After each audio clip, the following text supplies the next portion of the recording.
Hi, I'm Jamie. This is Dead Dodge Garage, and this is a broken race car.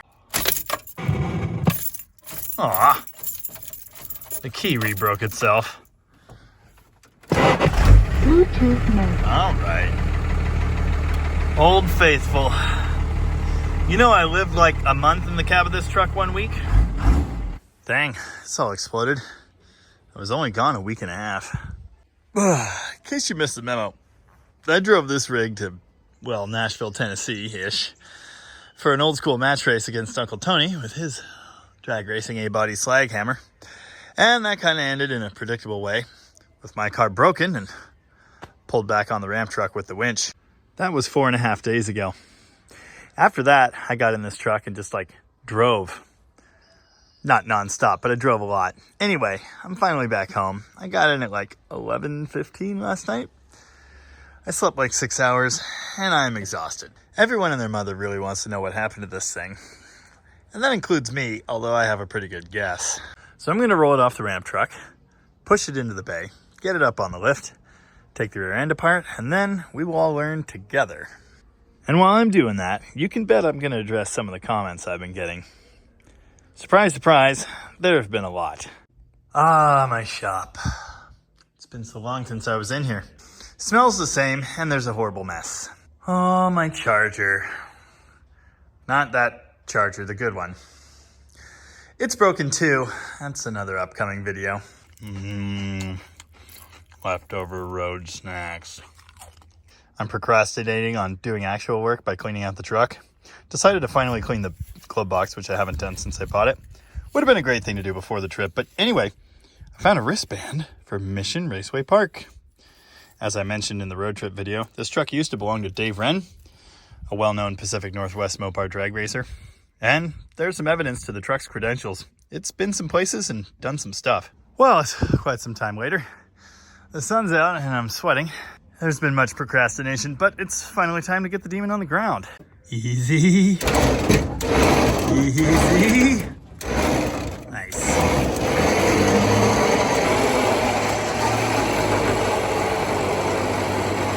Back at earth level, finally, as the truck breathes a huge sigh of relief. Kind of cool, having it on the truck with the headache rack and everything protected most of the demon from dead bugs and debris and that sort of thing. There are a few on there and some streaks from rainwater and such, but it's pretty clean. I'm pretty bummed that this factory heater hose decided to let go. I guess I'm gonna have to get reproduction ones, although they are absolutely terrible to work with. Anyway, as I'm sure you recall from the end of the race video with Tony, this thing would not move under its own power anymore. The clutch came out, there were no noises, it just freewheeled. Yeah. Thing is though, when I winched it up onto the truck, I checked the driveline later and it seemed to be engaged with the gears. So I'm going to see if it wants to move today, even if it makes horrible noises. If we can limp it into the shop and onto the lift, that would save me a literal backache. Oh yeah, gotta move some more stuff first. Oh, it's hot. That's that button I couldn't let go of. Good times. Anyway, where'd I leave the keys? God. It's always something. In all likelihood, this will not work. But it's a nice idea.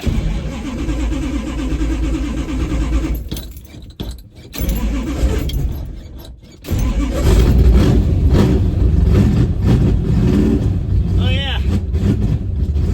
The cutouts are still off. I got a lot of comments about how this thing sounds awesome. Yes, it does. I'm proud of that. All right. Come on, good luck. Yes. Oh.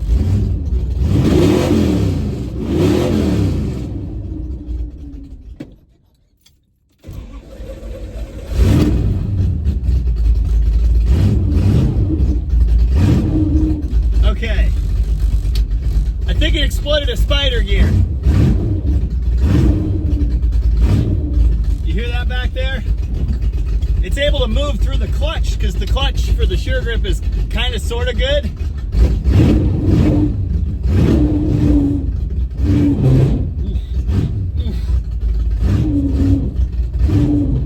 I think we're resurfacing the clutch face right now.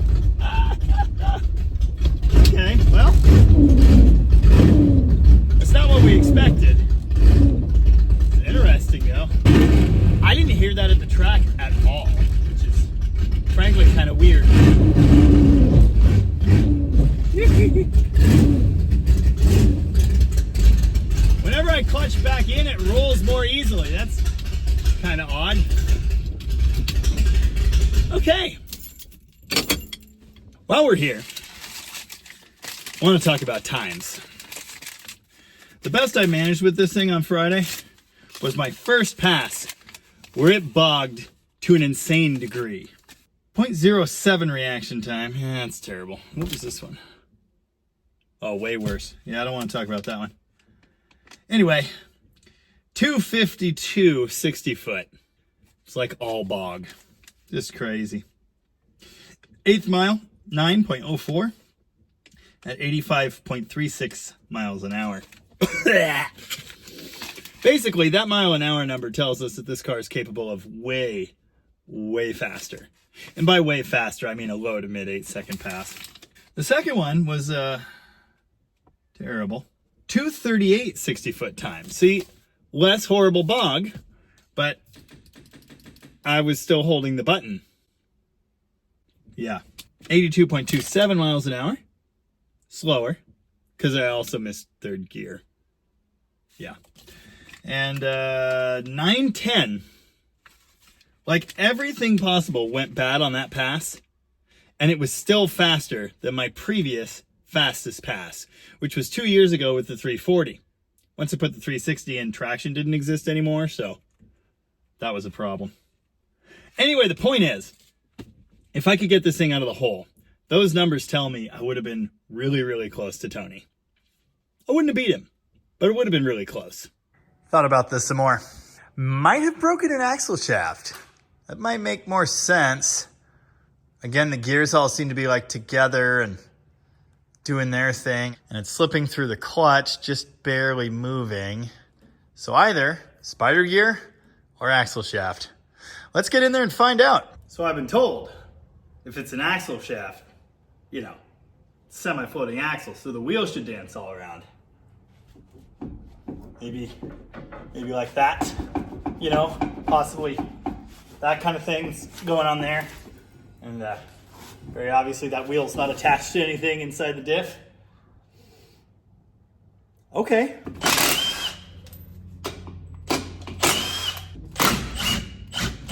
Easy. Whoop. Nice. Come on.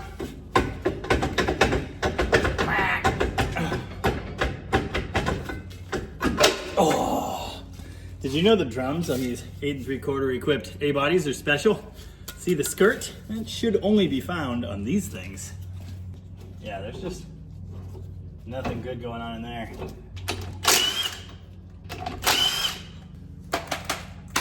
Come on. I got stuff to do.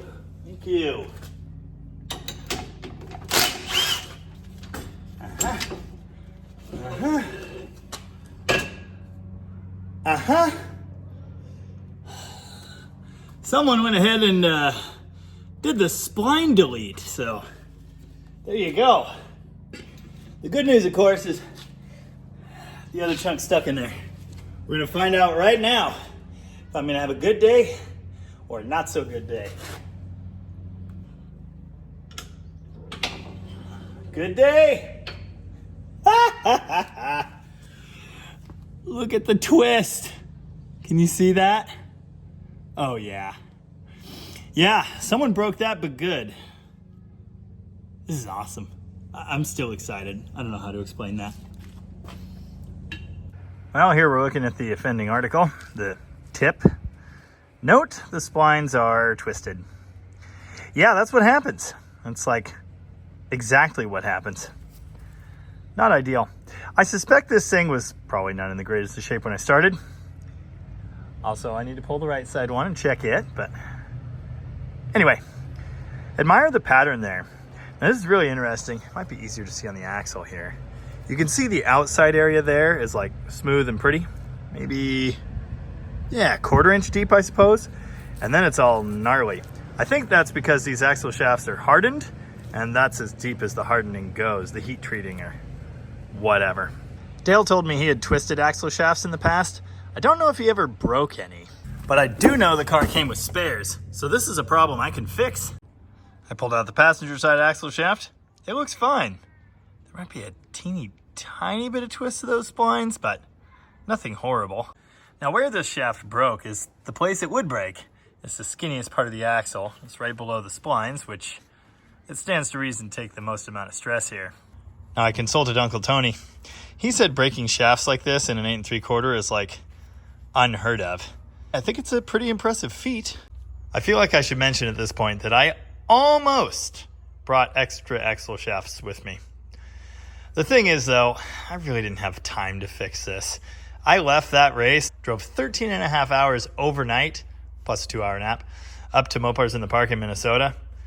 I was photographed for a cover feature by Mopar Collector's Guide at that show, so I kind of needed to be there. I didn't have time to mess around and try and figure it out. But I could have just changed the left shaft out in like, I don't know, 10, 15 minutes and gone back out there.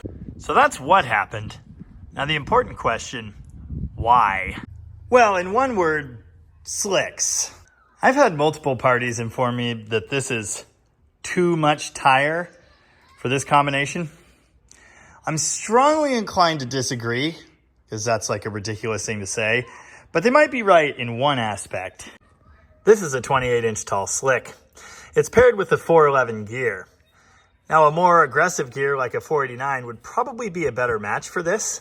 A 26-inch tire would effectively make the 410 gear more like a shorter gear. Maybe not a 489, I'd have to do some math, but the point is, a 26-inch slick might be a better match for this combination. Effectively, putting the taller tire on this lowers the gear ratio.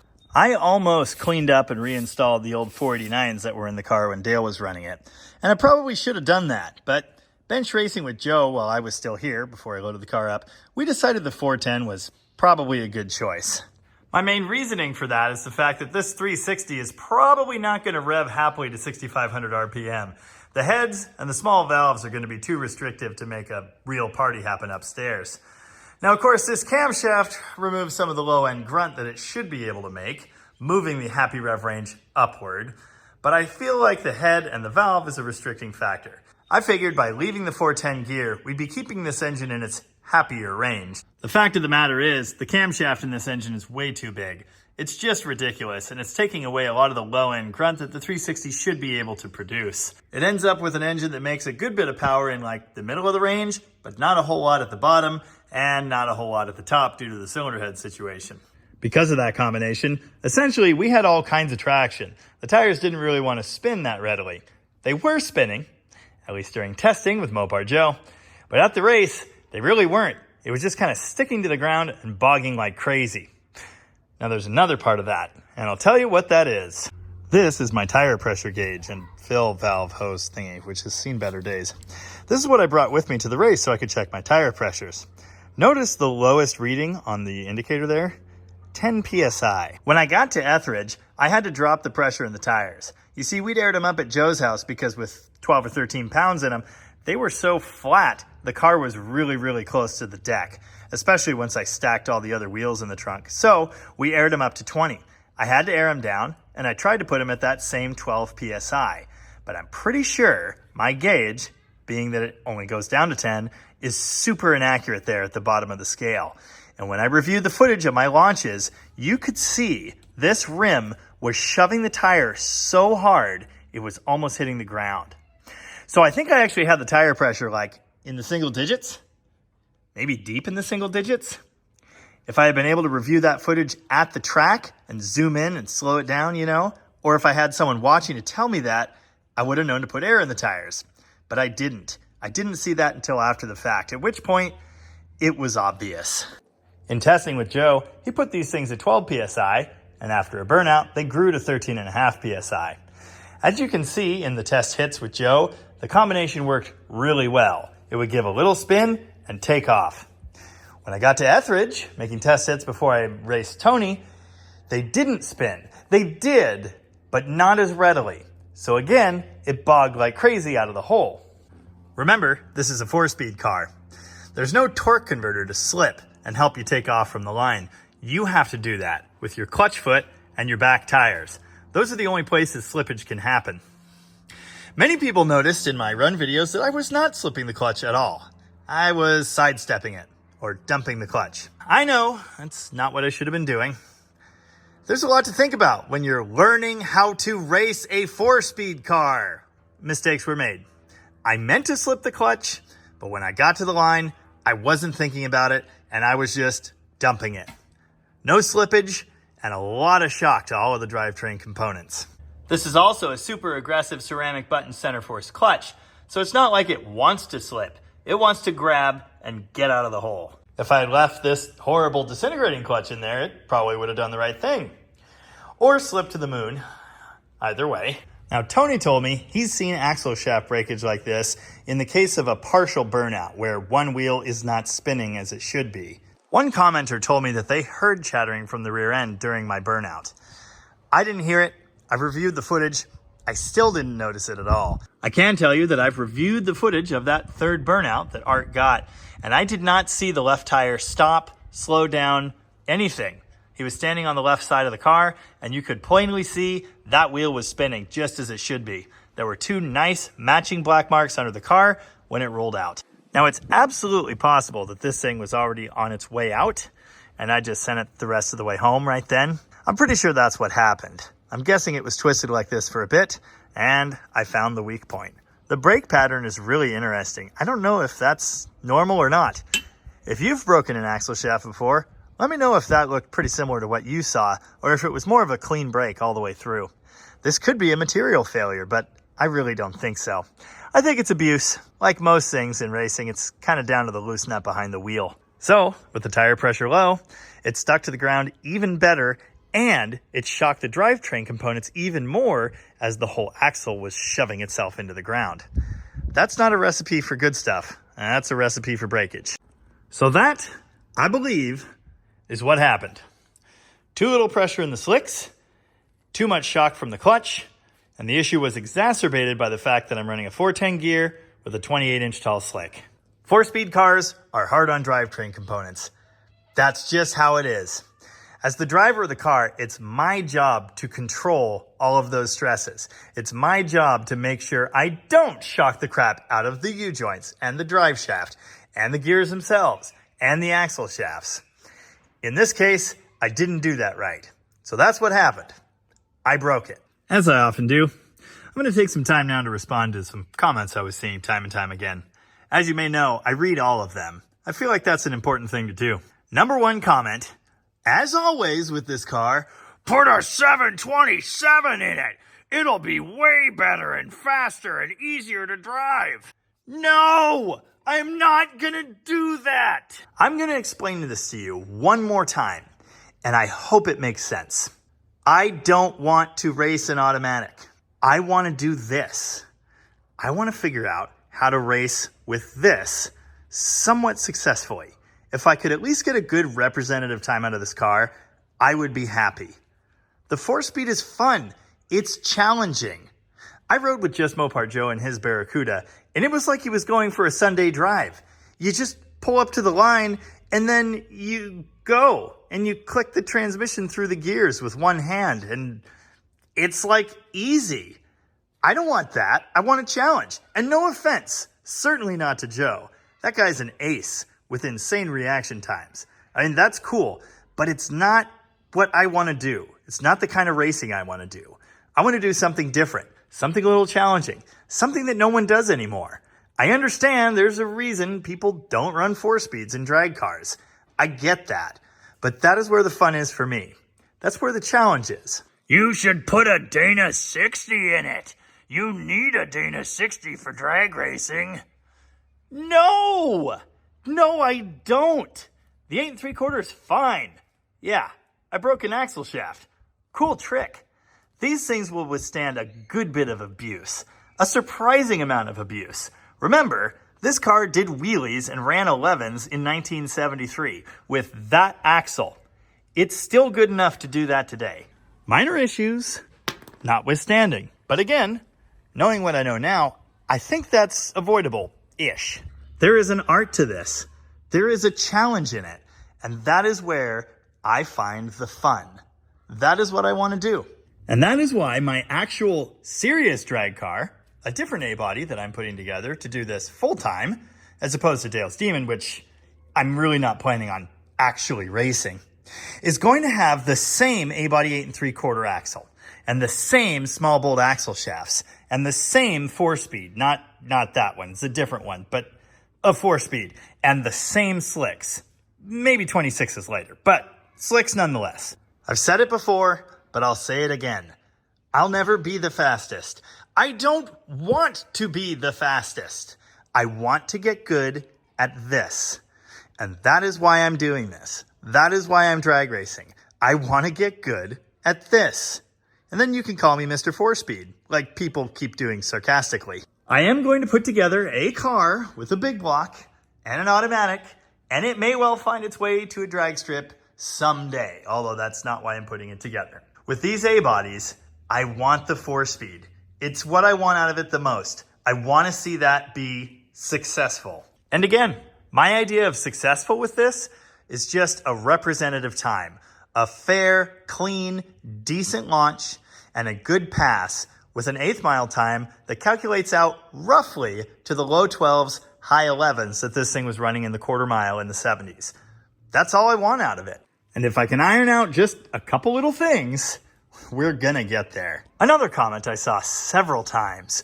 What's wrong with your leaf springs? Your axle's wrapping like crazy. I knew that thing was gonna blow up. It looked broken. No, there's nothing wrong with my leaf springs. They're working as they are intended to. They're clamped at the front and unclamped at the back so they fan out. When that happens, the snubber is on the floor and the whole axle does this. It actually lifts the car off the ground. You can see it doing that in my test passes. That's what it's supposed to do. That's the magic of the snubber. The snubber and this leaf spring setup work together. Axle wrap is when the axle does this and usually springs backwards. In that case, the leaf spring is turning into an S and shocking it this way, usually resulting in horrible wheel hop. Did you see any wheel hop? Did you hear any wheel hop? No, you didn't. Unrelated note, someone commented on Joe's video and said there was a broken bolt on one of my clamps. Yeah, I didn't notice that, and that clamp has gone to Valhalla. Guess I'm gonna have to build another one. Now, I've been over the traction program on this car. It's simple, classic Mopar drag car stuff. Again, the clamps at the front, remove clamps at the rear, the pinion snubber, and then a few tweaks at the front of the car to help make it all work. I don't know if you noticed or not, but this car, does wheelies. I don't know that it, really got daylight under the tire, but you can certainly see in the video of a test pass, one with Joe and then one that Art got in Tennessee, that tire completely unloaded. So if it's not carrying them, it's very, very close. How could it possibly do that if the rear axle was flopping around like crazy? It isn't. This car is lifting up, weight transferring, and getting out of the hole. A quick note on my burnout too. I've been doing that in first gear and no line lock. I've just been swapping feet and pretty much bouncing off the rev limiter. I've been doing that because, well, for one thing, Dale told me he always did a burnout in first. But for another, I was really afraid I might just destroy the clutch going in second. And I wasn't using the button because in first gear, holding the line lock activates the two-step, and the two-step rev wasn't high enough to keep the burnout going. As you've seen, this car didn't really want to do a super long burnout. It would just kind of move out. And I think that's because I'm in first gear. I think in second gear, I'd get enough RPM to keep the tires spinning until they smoked.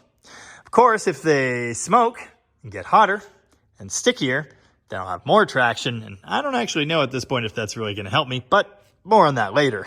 The bottom line here is I need to drive this thing out of the hole more easily. I know that. Now, if you watch Tony's video, you know that he was engaged in psychological warfare, trying to psych me out and get me to screw up, which, I don't know, I guess it kind of worked. But the fact of the matter is, I pretty much kept doing what I've been doing the whole time.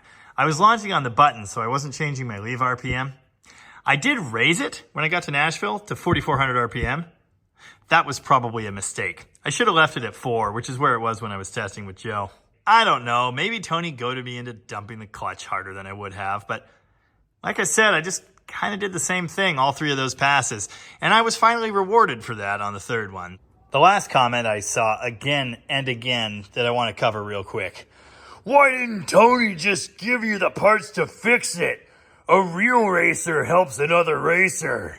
I really want to drive this point home. It's important. Tony would have given me anything I needed. He offered me his shop, parts, tools, chicken, a sandwich, whatever. Okay? He was more than a gracious host. He would have been happy to help me out with any parts that I needed if he had them. And if we had time to get them, which we didn't. From the track back to Tony's shop, it would have been a 3-hour round trip. If we had tried to take the car apart and gotten to the bottom of this, figured out it was an A-body axle shaft that was broken, I don't think he had another one. If he did, I bet you $100 he would have handed it to me. Okay? Holy crap. The comments. For everyone I respond to, there's another dumb one. While I'm filming this, I got another comment. Oh, you need to put slapper bars on that car because you have horrible axle wrap. Your rear end is jiggling around. He actually told me that I need to get a better pinion snubber. What, like that one? Seriously, you people are driving me to drink. I put all of the hits in the video for you. I even slowed them down. You can see what the suspension is doing. It's textbook classic Mopar drag racer stuff. Clamp springs, snubber in the floor, no clamps in the back, fans out, no sway bar in the front, worn out or drilled shocks, ideally slant 6 bars, although I'm running 340 bars on this car. As you can see in the videos, it does wheelies. It works, okay? I'm not asking for your help. I don't want your help. You pretty clearly don't know how these suspension setups work, and I do. I also know how to read. I kind of sound like a dick. Anyway, I think I'm about done. I do want to leave you with one more bit of parting wisdom. When I pulled this axle shaft out, the magic button in the center here fell out with it. That's lovely. Can't see it, can't reach it with a magnet. That's pretty common with the Sure Grips. Now the open differentials, the centering bit is like a solid pin and it can't fall out. The Sure Grip is 2 little buttons with a pin connecting them in the middle. So this is not at all uncommon. You can almost see it in there. Yeah, we're looking inside the hole where the button should be. So I'm gonna take the gear chunk out. While I'm thinking about it, there's one more thing. Yes, this is the 742 chunk. You know, notoriously the weakest one. You just watched it do multiple wheelies, and contrary to what we kind of thought at the track, it did not break. If I need a 489 case, it's right there. But I honestly think this one's okay. Either way, I'm going to pull it out, and I'll take a look at the gears, make sure nothing's horribly ruined, find the button, put the button back in, and then I'll reassemble with the original right axle shaft and one of my random spares. Probably rob it from the Barracuda. I've robbed everything else from the Barracuda, so why not? I know. I need practice. I told you I need practice. I've said it so many times. I'm still learning how to do this. You're watching me learn how to do this.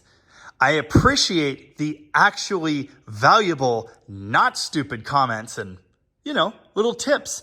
That's great. Again, I'm learning. That's what I need. But breathe. Take a breath. Everything's fine. The setup in the car is not the problem.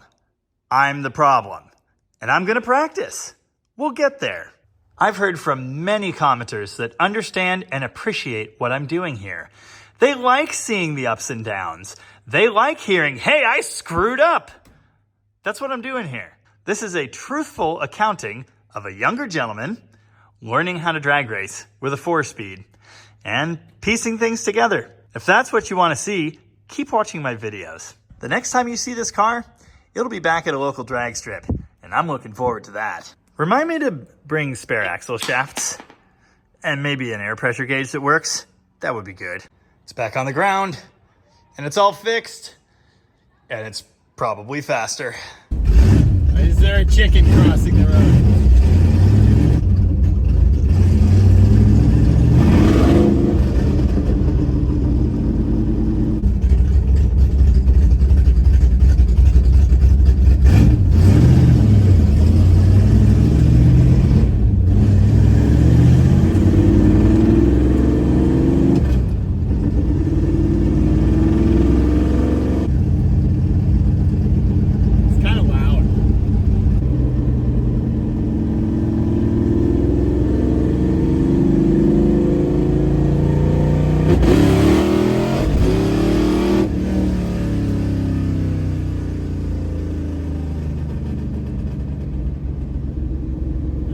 bumpy.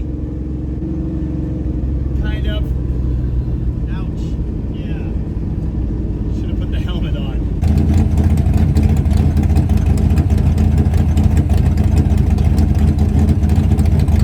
Anyway, I'm going to go enjoy a cheeseburger and a frosty cold adult beverage. So as usual, thank you very much for watching. And remember, I ain't as good as I once was, but I'm as good once as I ever was.